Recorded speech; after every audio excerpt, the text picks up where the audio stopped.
Hello. Welcome back to the iLog channel.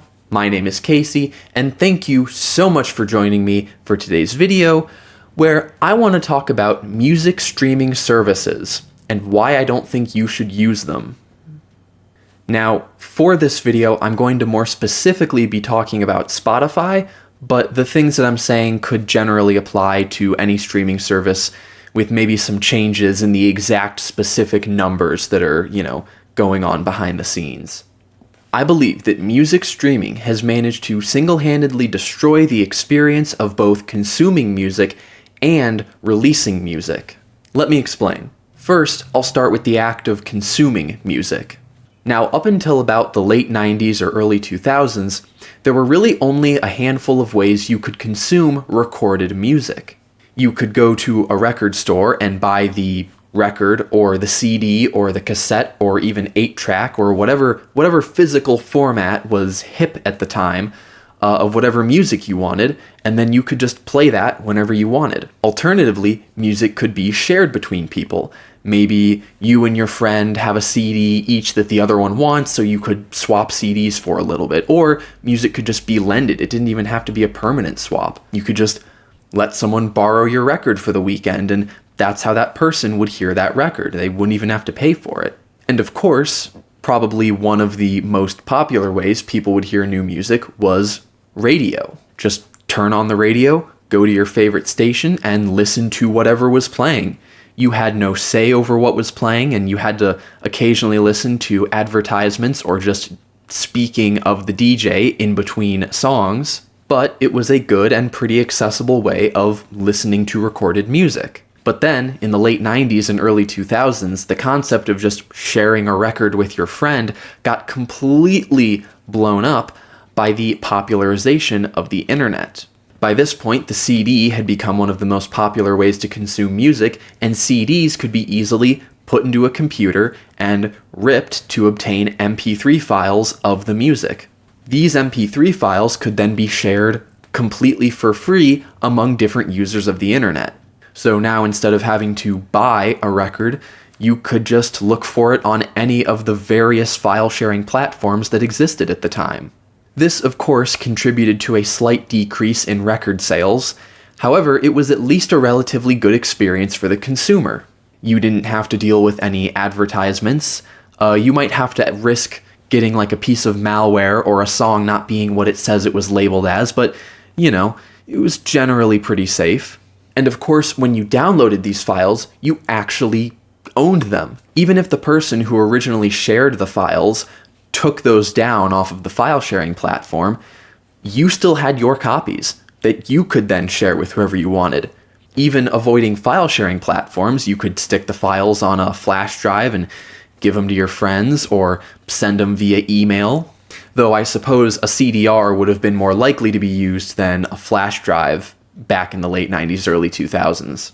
Of course, if people would no longer be buying recorded music, this would prove very problematic for the industry that had built itself upon the sale of recorded music. Now, some parts of the music industry responded to this by changing how they sold music. Platforms like eMusic and iTunes popped up where you could just buy an album digitally for cheaper than the cost of the CD, and then you would get MP3 files or a similar equivalent that you could do whatever you wanted with.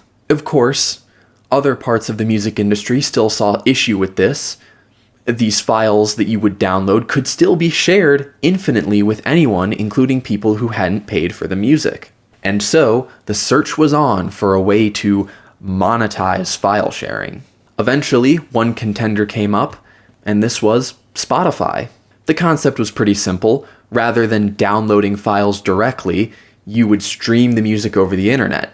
That way the files never really even touched the person's computer, and so there was no risk of files being illegally copied and shared. And even when the ability to download music for offline listening would present itself, these files would get downloaded in these strange encrypted formats that only the streaming service could read, effectively locking out any duplication because the file was essentially useless. Or at least useless to any program on the computer except the streaming platform. Of course, all this doesn't answer the question of how we make money off of music.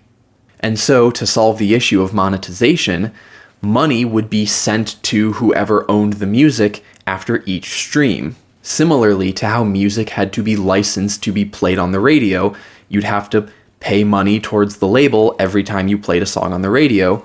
Music streaming worked much the same way, which meant that, like radio, you would need advertisements and promotions in order to make money for the streaming company to then send that money off to the label. Digital streaming allowed for a slightly different approach. Yeah, you could just put advertisements in between songs when someone would listen to music, or you could have an ad-free premium tier where by paying a monthly subscription, you'd get access to all the music ad-free. This direct payment would go to the company, and then that could get distributed out to labels and artists. And this is where I begin to take issue with streaming services. The money you put towards the streaming service, whatever it may be, doesn't go towards allowing you to listen to music. It specifically goes towards removing advertisements. When you listen to music with Spotify Premium, you're not paying for music. You're not buying music. The music would be there for someone who wasn't paying for premium. You're just paying for the privilege to listen to it without advertisements. And on top of this, you don't own the music you listen to. If, for whatever reason, through licensing disputes or an artist going defunct, their music gets taken off of Spotify, you can't listen to it anymore. It's gone. Or if and when Spotify were to ever go belly up and their servers were to shut down, you would lose your entire music library.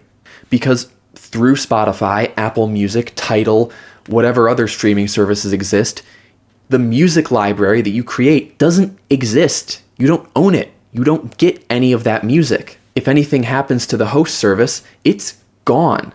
You own nothing, despite the fact that you're paying money for it.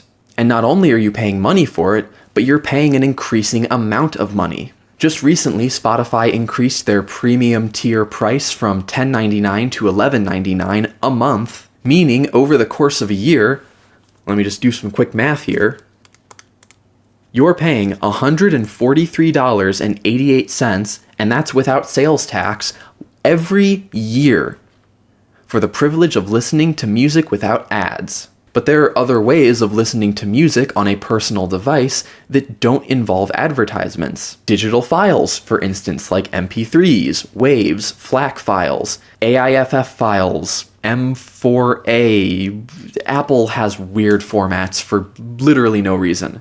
ALAC. When you own your own digital files of music, you can play them whenever you want with no advertisements. These digital files can also be played offline. You don't need an internet connection to listen to them. And if you're smart about what format you keep them in, they don't take up that much space either.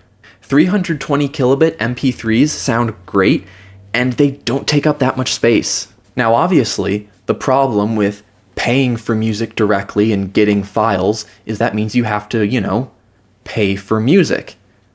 And as a consumer, you might not want to buy every piece of music you want. But even if you're just trying to keep up with the latest hit singles, most single songs on iTunes, Amazon Music, Bandcamp, etc. tend to go for about $1, meaning for the money you'd be spending on Spotify Premium, you could buy about 140 new singles every year. And maybe you keep track of this and maybe you don't, but how many new songs do you actually listen to every year? 140? That seems like a lot. Of course, full albums tend to cost a bit more, ranging anywhere from $10 to $15. But even then, you'll probably only buy a new album, every month, maybe? Every couple weeks? Ultimately, yes, you'd still be paying money to listen to music without ads, but at least then you'd get a better listening experience. You'd own that music forever. If the artist were to vanish off the face of the earth and remove their entire discography from the internet, you'd still have your files. Now yes, there are probably some people who don't want to spend any money on music at all. They don't pay for Spotify Premium, they listen to it for free, and they just deal with the ads. In that case, though ads can be annoying, that's pretty much the equivalent of radio, and so I don't see too many problems with that on the consumer side of things, though certainly there are still some on the artist side of things. Speaking of the artist part of things, let's get into that now. As mentioned earlier, Spotify and other music streaming services base how much they pay artists and labels off of how many streams they get. And how much is one stream on Spotify worth? Well, anywhere from half to 1/3 of a cent. That's right, from $0.003 to $0.005 per stream. Imagine going up to a busker on the street, hearing them play music, and then go to put 1/3 to 1/2 of a penny in their tip jar. Imagine paying for anything with 1/3 or 1/2 of a penny. Actually, now that I think about it, imagine paying for anything with a penny. Imagine using pennies for anything. They have unfortunately become less useful as the value of money goes down. But let's do some math here to see how much money you could make as an artist by putting your music on a service like Spotify. I'll specifically be using Spotify's dollar per stream value because I don't know the other music streaming services pay per stream offhand, and adding in a bunch of other numbers would really just complicate the process. So we're going to go off of Spotify because Spotify is definitely one of the most popular streaming services, if not the most popular. I'm also going to be generous here. I'm going to act in Spotify's favor, and I'm going to take the higher end of that number. So we went from 0.003 to 0.005. I'm going to use 0.005. Just to be generous for Spotify. Now, let's say you release a single. That single will sell for 99 cents on most digital storefronts. Now, anytime any one person wants to buy that single, they're going to pay that 99 cents plus sales tax. So that's 99 cents per person. Let's see how many streams it would take to get to 99 cents. Again, we're using the higher value, 1/2 of a penny. 198. It would take 198 streams of a song on Spotify on the higher end of the pay per stream value to equal 99 cents. Now, I don't know about you, but I'm not entirely sure what one person is going to be listening to a song 198 times. I mean, I've never counted how much I listen to a song, but I have a feeling that most people don't listen to a song 198 times. Meaning it's near impossible for one person to stream the value of themselves just buying the song outright. Of course, how could I forget, Spotify doesn't pay out on songs under 1,000 streams. So let's see how much money 1,000 streams would be worth. $5. $5. Now, maybe that's 100 people streaming the song 10 times each, or maybe it's 1,000 individual people streaming the song.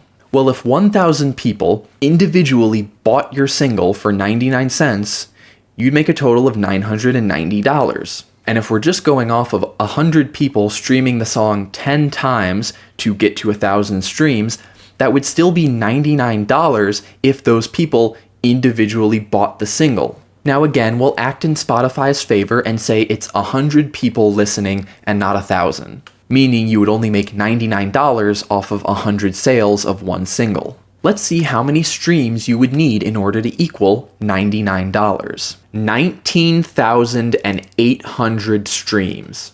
You would need 19,800 streams in Spotify's favor on the pay per stream value to equal $99. Now that could be anywhere from 100 people streaming the song 198 times, which again seems unlikely.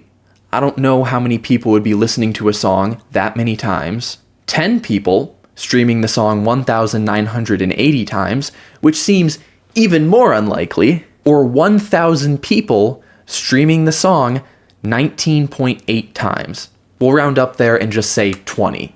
And you would need 1,000 people streaming that song 20 times just to make $99.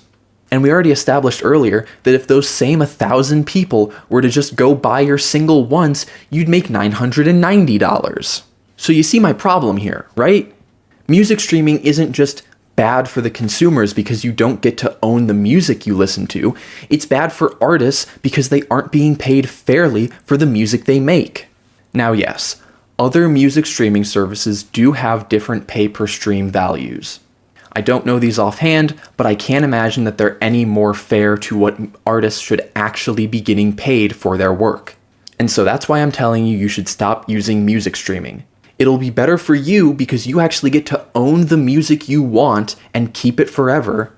And it'll be better for artists because artists will actually be getting paid what they deserve for their music. And of course, there are other issues with music streaming services. Spotify especially exists as this kind of tech bro Silicon Valley investment bubble where really all that matters is that the amount of users and the amount of money coming in just keeps going up every year to please the shareholders, but other people have done more in-depth videos on that topic, and it's really out of the realm of my ability to talk on. Either way, when you're going to listen to your favorite artist in the future, consider buying their music. A lot of times artists will offer digital downloads directly through their website, or you can buy CDs directly through their website, and if they have music that's available but isn't available through a website, they might have a Bandcamp page you can check out, or services like iTunes and Amazon Music will often contain music that is equivalent to what's on streaming, but you just have the ability to buy it and download it for yourself. Anyway, that's all I have to say on this subject. If you liked this video, please consider leaving a like. If you think I'm wrong, leave a comment telling me why you think I'm wrong. And if you want to see more of the content that I'm creating on this channel, you can click the old subscribe button down there and check that notification bell too. All that out of the way, I'm Casey from the iLog channel, and this is me, signing out.